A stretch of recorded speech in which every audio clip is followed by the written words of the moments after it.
Баршаңызға қайырлы күн.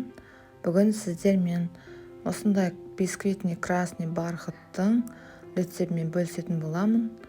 Менімен бірге болыңыздар. Және де менің инстаграм каналыма тіркеліп кетуді ұмытпаңыздар.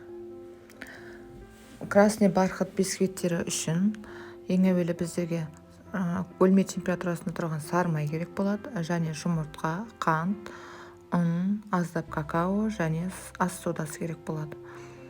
Және де айран керек болады.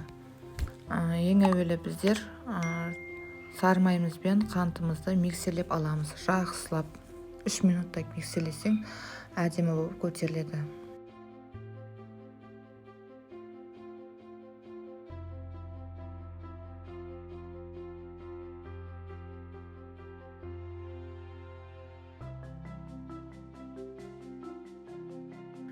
Қыздар, міне біздер жақсылап миксерлеп алдық. Енді осы массамыздың үстіне жұмыртқамызды салып, тағы да 1-2-3 минуттай миксерлеп аламыз.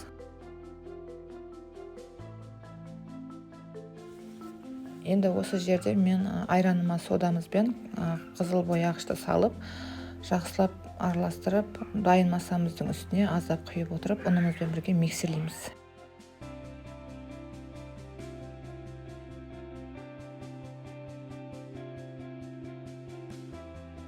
Осылай бөліктерге бөліп құйып отырамыз. Бірінші сұйық массамыз, одан кейін ұнымызды салып, жақсылап миксерлейміз. Міне қыздар, жақсылап миксерлеп алдық.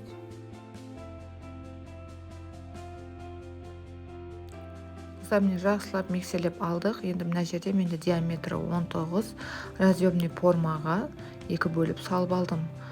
Осы дайын болған формамызға салып болғаннан кейін 150 градуста 30 минут пісіріп аламыз.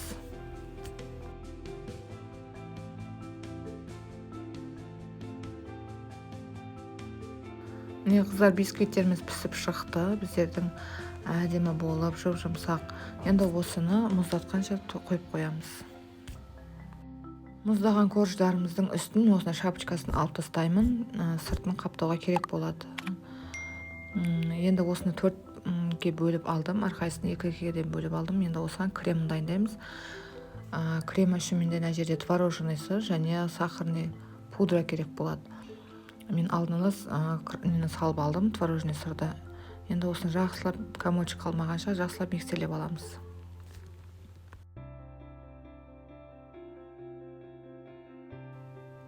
Енді сливкемізді құйып алдық. Сливкемізбен жақсылап біркелкі масса болғанша жақсылап миксерлейміз.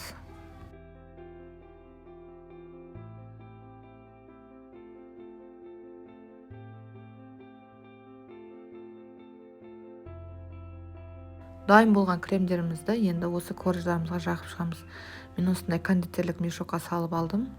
Бүкіл жеріне жағып шығамыз. Осындай мен арнайы формада жинаймын, әдемі болу үшін. Каждыйына осылай кремдерін жағып шыға береміз корждарына. Міне қыздар, енді осыны холодильникке салып қойдым. 4 сағатқа енді сыртына қалған кремімізді жағып, бағанағы блендерден өткізген корждарымызды сыртына жағып шығамыз.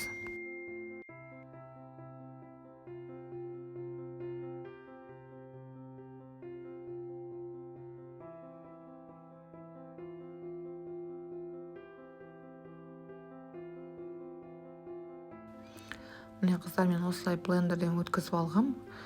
Жаңа үстіндегі шапочкасын. Енді осының дайын болған тортымыздың сыртына жағып шығамыз. Бәрі бір текіс етіп, бүкіл жеріне жағып шығамыз.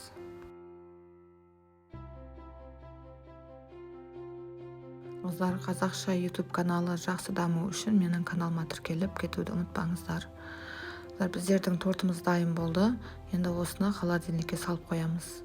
Сіздер де пісіріп көріңіздер.